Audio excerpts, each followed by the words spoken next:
Kristu inkosi. Usho njalo mhlawumbe lithi kanye nawe Nkosi yami. Uthi mangihambe kanye nawe Nkosi yami. Ngiyambeka uNkulunkulu uyahlezi njalo nje isikhumbuzo.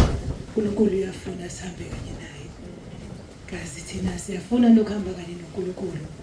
Egameni leNkosi yethu Jesu sizoya ku-8 elandelayo. Siya ku-8 yomculo ekhaya lasekhaya lezwi. Egameni leNkosi yethu Jesu. Hallelujah.